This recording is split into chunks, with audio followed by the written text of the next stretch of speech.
Welcome back to our channel. నేను మీ Kavya. So అసలు కాంగ్రెస్ పార్టీలో ఏం జరుగుతుంది, అసలు ఎమ్మెల్యేల పరిస్థితి ఏంది? ఒక గ్యాంగ్ ఒక దగ్గర సీక్రెట్ మీటింగ్ పెడితే ఇంకొక గ్యాంగ్ ఏం చేస్తుందో ఎవరికి తెలియని పరిస్థితి. ఇక మంత్రులు ఎప్పుడు ఎవరు ఎక్కడ ఉంటారో తెలియదు. గ్రామ సభలకు కూడా చాలా మంది డుమ్మా కొట్టిన పరిస్థితి, పోయినా కూడా ఆహ్వానించలేని పరిస్థితి. మొత్తానికి క్యాష్ సెన్సస్ రిపోర్ట్ అయితే బయటపడింది. సో ఇట్లాంటి మస్తు ముచ్చట్లున్నాయి. సో వీటన్నిటిపైన కూడా దేవిప్రసాద్ అన్న ఒకసారి మాట్లాడదాం. అన్న నమస్తే. నమస్తే. కాంగ్రెస్ పార్టీలో ఏం జరుగుతుంది? కావ్య, కాంగ్రెస్ పార్టీలో అసలు ఏం జరుగుతుందనేటువంటి విషయం మీద ఎవ్వరికి ఇంట్రెస్ట్ లేకుండా పోయింది. ఎందుకంటే కాంగ్రెస్ పార్టీ అలవి కాని హామీలు ఒకటి ఇచ్చి, హామీల ద్వారా అధికారంలోకి వచ్చిన తర్వాత ప్రజలకి డెలివరీ చేయాల్సినటువంటి ఏ సంక్షేమ పథకం, అభివృద్ధి పథకం సరైనటువంటి రీతిలో అది ల్యాండింగ్ కాలేదు.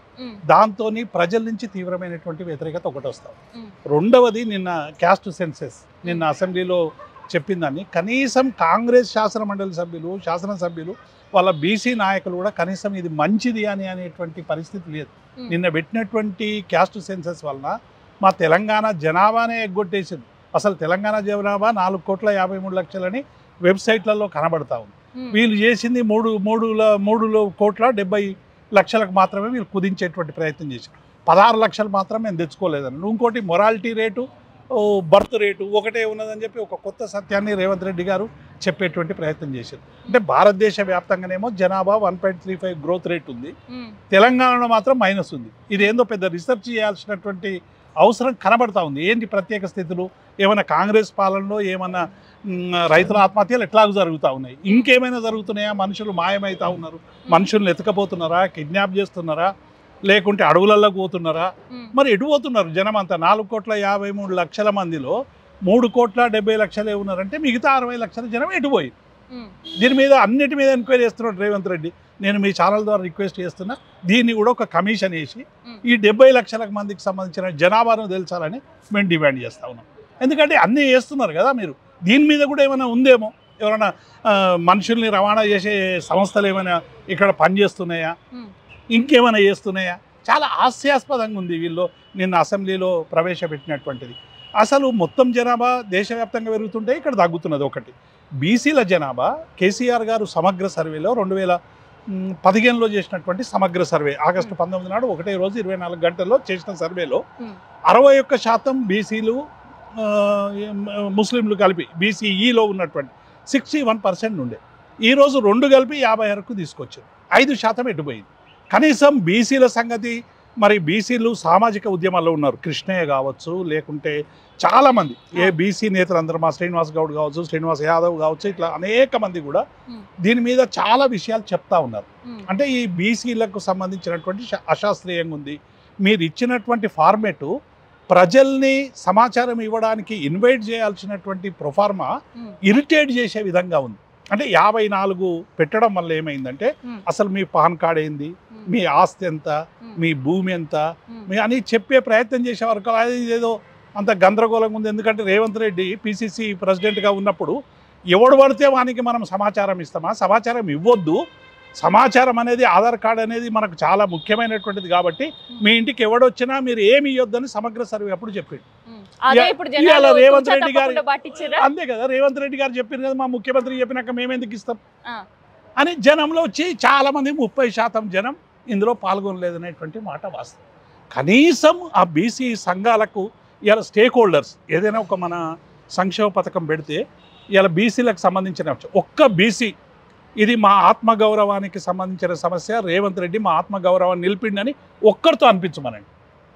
ఏ ఒక్క బీసీ నాయకుడు కూడా ఇవాళ వైఎస్ఆర్సీపీలో ఉన్నా, బీజేపీలో ఉన్నా, కాంగ్రెస్లో ఉన్నా, బీఆర్ఎస్లో ఉన్నా, ఇంకే పార్టీలో ఉన్నా ఏ ఒక్క నాయకుడు కూడా ఈ కులగణనకు సంబంధించినటువంటి ప్రభుత్వం చేసింది బేషు, ఇది మాకు లాభిస్తుందని ఒక్కరు కూడా అనడం లేదు. మళ్ళీ ఎందుకు ఈ సచ్చు సర్వే? సచ్చు సర్వే ఉంటారు ఏమన్నా? దాదాపు 150 కోట్లు 45 రోజులు. అందుకే ఇప్పుడు అంతే కదా, వేస్ట్. మొత్తం ప్రజల సొమ్మంతా వేస్ట్ చేసి ఇది ఏం చేస్తున్నాడంటే వెంటనే ఇచ్చిండు. ఇక చర్చ మొదలైంది, ప్రభుత్వం మీద తీవ్ర వ్యతిరేక వస్తుంది. వాళ్ళ ఎమ్మెల్సీ ఒక ఆయన మళ్ళీ బీఫామ్ తీసుకుని మేధావి అనుకునే వాళ్ళ ఎమ్మెల్సీ దీన్ని చింపేసిండు, కాల్ చేసిండు. ఇది మొత్తంగా కూడా తిరిగేయాలన్నాడు. పైగా ఏం చెప్తా ఉన్నాడు, ఇది జానారెడ్డి సర్వే అన్నాడు. జానారెడ్డికి ఈ సర్వేకి ఏం సంబంధం అని ప్రశ్నిస్తా ఉన్నాడు. జానారెడ్డి సర్వేకి ఏం సంబంధం అని ప్రశ్నిస్తే, జానారెడ్డి సర్వే అంటే ఎంక్వైరీలు చేయబోతే ఈ కులగణనకు సంబంధించినటువంటి ఒక సమావేశంలో జానారెడ్డి ఉన్నాడట. అంటే మళ్ళీ జానారెడ్డి సర్వే అని ఆయన అంత అభాండం వేస్తూ ఉంటే ప్రభుత్వం ఏం చేస్తూ ఉంది? ఇది మాకు సంబంధం లేదు, ఇది మేము దీన్ని అంగీకరించమని చెప్పిండు ఆయన. చాలా బహిరంగ సభలో చెప్పిండు. ఇతర కులాలని విపరీతమైనటువంటి తూలనాడిండు. మరి ఇలా ఏం చేస్తూ ఉంది కాంగ్రెస్ పార్టీ?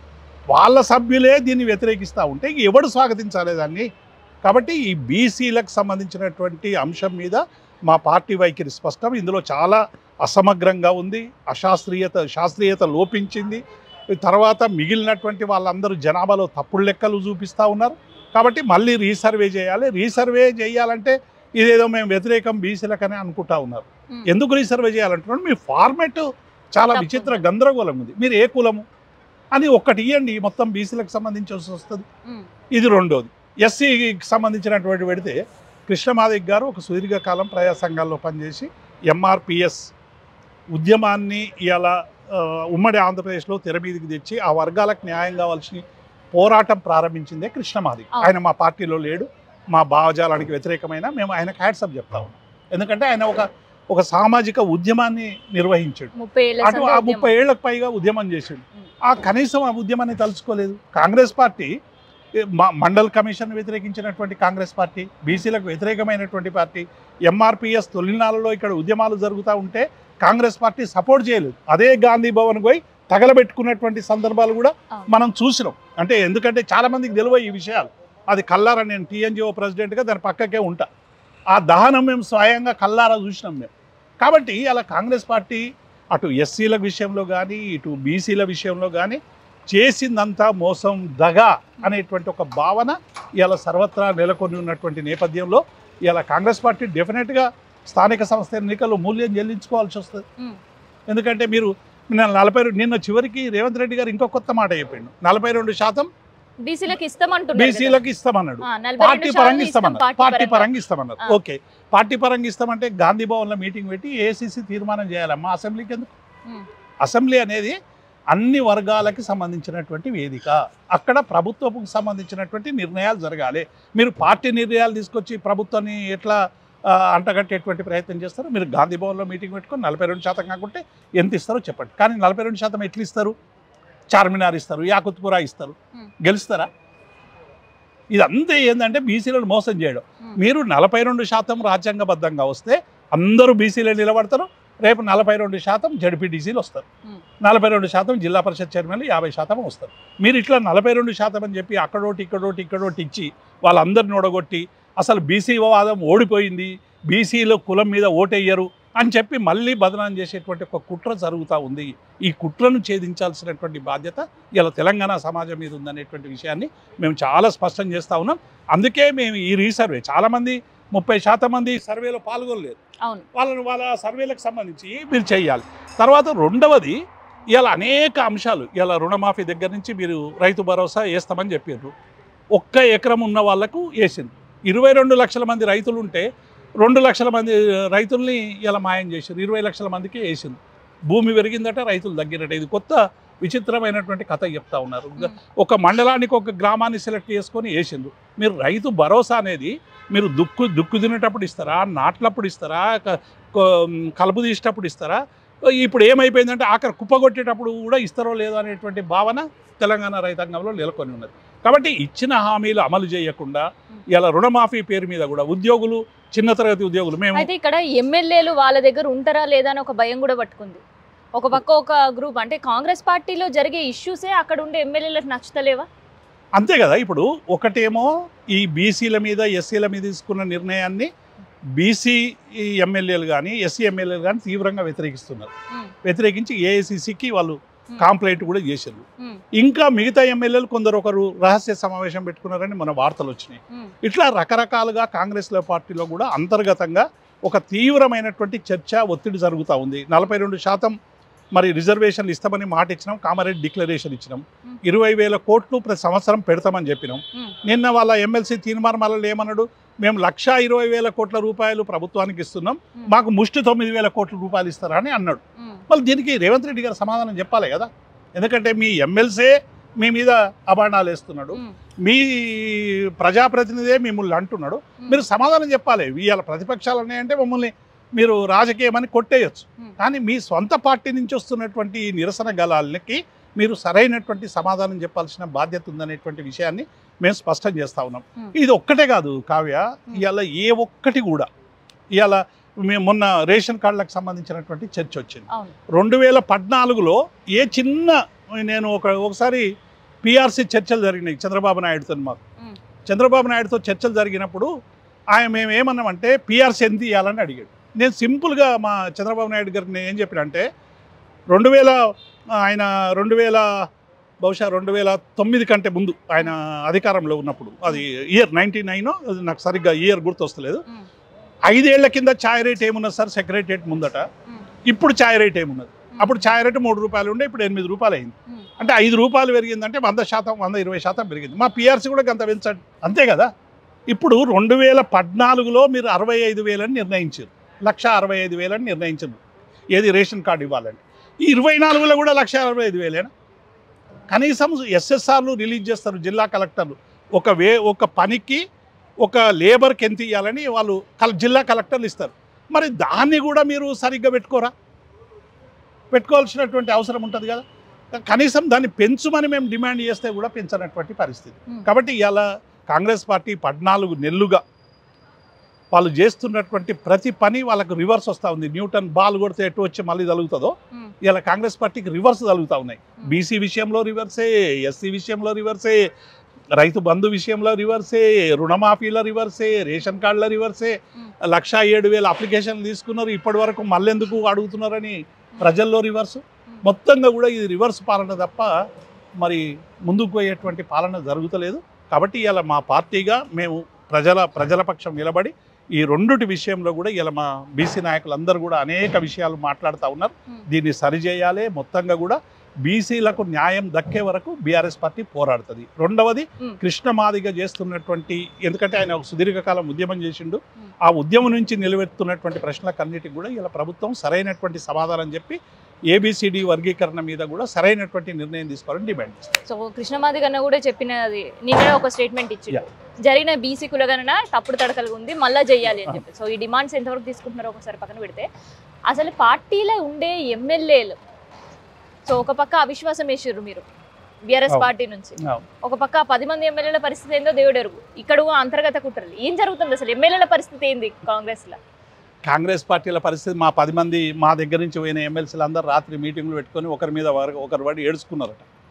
మాకైతే ఆ విజువల్స్ దొరకలేదు, కానీ అయ్యో ఎందుకు పోయినావు, ఎందుకు ఇంత తప్పు చేసినావు, నా గర్క నా ఘాట్కా అయిపోయింది, కనీసం ఇక్కడ ఉంటే ఇంత గౌరవం అనేది దక్కేది, అక్కడికి పోతే మనల్ని అడిగేటోడు లేడు, పిలిచేటోడు లేడు, చేసేటోడు లేడు, ప్రజలలో మనం ఫిరాయింపులని చెప్పి మన మీద వ్యతిరేకత వస్తూ ఉంది, సుప్రీంకోర్టుకు పార్టీ పోయింది, మళ్ళీ ఒకవేళ ఎన్నికలు వస్తే మన పరిస్థితి ఏందని భావనలో ఒకరి మీద ఒకరు ఓదార్పులు చేసుకున్నట్టుగా నిన్న సమావేశం జరిగింది. ఇంకొక వైపు 10 మంది ఎమ్మెల్యేలు ఈ పార్టీలో అసలు మాకు గుర్తింపే లేదు, గౌరవమే లేదు, రేవంత్ రెడ్డి ఆయనకి ఇష్టం వచ్చినట్టు వాళ్ళ 4 బ్రదర్స్ పెత్తనం ఎక్కువైపోతూ ఉంది, మొత్తంగా కూడా మమ్మల్ని ఎవరు పట్టించుకుంటలేరని 10 మంది ఒక ఫామ్ హౌస్లో మీటింగ్ పెట్టుకొని వాళ్ళు సమావేశాలు పెట్టారు. ఒక ఎమ్మెల్యే అయితే ఒక కులాన్ని ఎట్లా తోలనాడినో మనం చూసినాం, షాదనగర్కి సంబంధించినటువంటి ఎమ్మెల్యే. ఇంకొక కాన్స్టిట్యున్సీలో ఆ కాంగ్రెస్ పార్టీ చైర్మన్కు ఆయనకు పడేటువంటి పరిస్థితి కనబడతా ఉంది. అంటే మొత్తంగా కూడా ఎక్కడికక్కడ అసలు అసంతృప్తితో వాళ్ళు రగిలిపోతూ ఉన్నారు ఎమ్మెల్యేలు అందరూ కూడా. అసలు మేము ఏం చేయాలనో తోస్తలేదు, ఇన్ని హామీలు ఇచ్చి అధికారంలోకి వచ్చినాం, ఏ హామీ అమలు కావడం లేదు. 10 సంవత్సరాలు బీఆర్ఎస్లో ఉండేటోళ్ళు అయితే 10 సంవత్సరాలు బీఆర్ఎస్లో లేనోళ్ళు కూడా కేసీఆర్ ఫోటో పెట్టుకోవడం ఏంది? ఇంట్లో కేసీఆర్ ఫోటో ఉంది మాది అని ఒకరు చెప్తుంటారు, పటాన్చెరులో కేసీఆర్ ఫోటో ఇది క్యాంప్ ఆఫీస్ కాదు నా ఇంట్లో పెట్టుకున్నాను అక్కడ చెప్తుంటారు. ఏంది ఫోటోలు ఏంది అసలు? ఫోటో రాజకీయం మీరు చూసారు కదా, ఆయన మా బీఫామ్ మీదే ఎన్నికైన ఆయన ఇంకా అఫీషియల్గా కాంగ్రెస్కు సంబంధించిన ఇంకా చేరలేదు, ఏదో మా పార్టీ నుంచి పోయిండు, కాంగ్రెస్లో కలిసిండు. కేసీఆర్ ఫోటో ఉంది, కేసీఆర్ ఆయన లైఫ్ ఇచ్చిండు, కేసీఆర్ ఆయన ఎమ్మెల్యే చేసిండు, కేసీఆర్ వల్ల పటాన్చెరు అభివృద్ధి చెందింది కాబట్టి అభివృద్ధి ప్రదాత ఫోటో పెట్టుకున్నాడు ఒక ప్రతిపక్ష నేతగా. పెట్టుకుంటే ఆ ఫోటోని తీసేసి అక్కడ ఉన్న ఇంకొక ఆయన తీసేసి ఈ ఫోటో పెట్టి తతంగం అంతా చేస్తూ ఉన్నారు. కాబట్టి రేవంత్ రెడ్డి ఉద్దేశం ఏంటంటే కేసీఆర్ పేరు లేకుండా, కేసీఆర్ ఫోటో లేకుండా చేయాలని ఆయన ప్రయత్నం చేస్తూ ఉన్నాడు. ఒకవైపు క్షేత్రంలో ఏం జరుగుతూ ఉంది, నీళ్లు రాకుంటే కేసీఆర్ని యాద్ చేస్తారు, కరెంటు లేకుంటే కేసీఆర్ని యాద్ చేస్తారు, రైతు బంధు రాకుంటే కేసీఆర్ని యాద్ చేస్తారు, రుణమాఫీ లేకుంటే కేసీఆర్ని యాద్ చేస్తారు, కాలువల నీళ్ళు లేకుంటే కేసీఆర్ని యాద్ చేస్తారు, చెరువుల నీళ్ళు లేకుంటే కేసీఆర్ని యాద్ చేస్తారు, తులం బంగారం రాకుంటే అయ్యో అని వచ్చేటువంటి పరిస్థితి కనబడేది. అంటే టోటల్గా ఇవాళ కేసీఆర్ ఈ 10 ఏళ్ల పరిపాలనలో ప్రజలకు ఇచ్చినటువంటి సంక్షేమ పథకాలని సరైనటువంటి రీతిలో ఈ వచ్చిన ప్రభుత్వం చేయకపోవడం వల్ల ప్రజలందరూ కూడా ఒక్క రేవంత్ రెడ్డి ఏమో కేసీఆర్ను తుడిచేస్తా అంటుండు, కోట్లాది గొంతులేమో కేసీఆర్ను నిలబెట్టేటువంటి ప్రయత్నం చేస్తూ ఉన్నాయి. కాబట్టి డెఫినెట్గా ఇవాళ పరిపాలన అంతా కూడా ఒకవైపు ఎమ్మెల్యేలు సరైనటువంటి రీతిలో వాళ్ళు గ్రామాలకు పోలేనటువంటి పరిస్థితి, మంత్రులు అట్లీస్ట్ ఇటు దానం నాగేంద్ర కూడా మళ్ళీ కేసీఆర్ని తలుచుకునే పరిస్థితి. అంతే కదా, ఆయనే చెప్తున్నాడు కదా, ఈ హైడ్రా ఎట్టి పరిస్థితుల్లో నా దగ్గరికి బుల్డోజర్ వస్తే నేను చూస్తా అంటున్నాడు. మన కూల్చేసిపోయింది. ఇప్పుడు నిన్న మళ్ళీ స్టేట్మెంట్ ఇచ్చిండు ఆయన, వస్తే నేను చూస్తా అని. డెఫినెట్గా ప్రభుత్వం హైడ్రా విషయంలో కానీ మూసీ విషయంలో కానీ ఇవాళ అనుసరిస్తున్న వైఖరి హైదరాబాద్లో ప్రజలలో తీవ్రమైనటువంటి ఆగ్రహవేశాలు పెళ్ళుబుకుతున్నాయి. కాబట్టి ఇవాళ హైదరాబాద్ నగరంలో ఉన్నటువంటి ఏ ఎమ్మెల్యే అయినా ఏ మంత్రి అయినా రేపు కాంగ్రెస్ పార్టీ అంటే చాలు ప్రజలు కోపం మీద విరుచుకబడి వాళ్ళ డిపాజిట్లు గల్లంత అయ్యేటువంటి పరిస్థితి ఇలా క్షేత్రస్థాయిలో ఉంది. కాబట్టి అందరూ భయపడుతున్నారు. ఇన్ని కన్ఫ్యూజన్స్ మధ్యలో పైడి రాకేష్ రెడ్డి అసెంబ్లీ సాక్షిగా ఇంకొక కొత్త టాపిక్ తీసుకొని వచ్చే అవిశ్వాసం పెడతాం, గవర్నమెంట్ని కూల్చేస్తాం, నేనే నెక్స్ట్ హోమ్ మినిస్టర్, ఈ కామెంట్స్ ఎట్లా తీసుకోవచ్చు?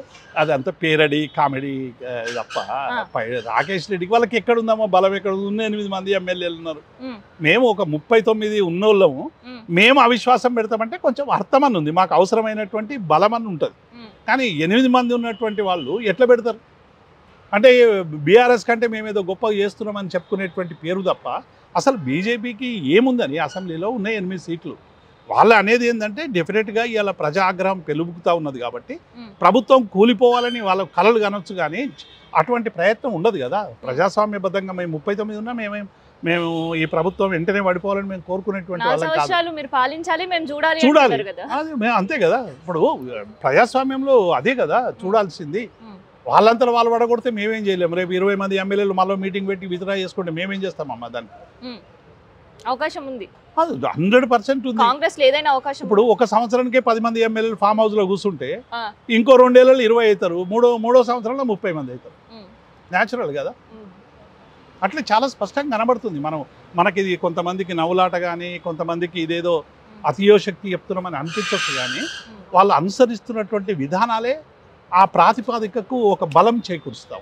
కాబట్టి డెఫినెట్గా ఇవాళ రేవంత్ రెడ్డి ప్రభుత్వం ప్రజా ఆమోదాన్ని కోల్పోతా ఉన్నది. రోజు ఒక మంచి పరిపాలన ఇవ్వాలని వచ్చినటువంటి ప్రభుత్వం ఇవాళ గత పరిపాలనని మరిపించాల్సినటువంటి ప్రభుత్వం ఇవాళ గత ప్రభుత్వానికే మంచిది అని చెప్పేటువంటి ఒక స్థాయి పెరుగుతూ ఉంది. కాబట్టి డెఫినెట్గా బీఆర్ఎస్ పార్టీ ప్రజల పక్షం ఉంటాం, మేము పోరాడతాం.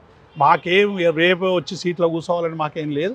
మా హరీష్ రావు గారు, కేటీఆర్ గారు సమర్థవంతంగా ప్రజలకు మొత్తం పార్టీనంతా కూడా ఒక ఏకతాటిగా నడిపిస్తూ ఉన్నారు. డెఫినెట్గా అన్ని సమస్యల మీద నిరంతరంగా మేము పోరాడతాం. వచ్చే ఎన్నికల్లో కాంగ్రెస్ పార్టీకి గతంలో ఎట్లా ఉండేనో మళ్ళీ అదే వైభవాన్ని పునరుద్ధరిస్తాం. సో ఇది దేవిశ్రీ అన్నతో స్పెషల్ ఇంటర్వ్యూ.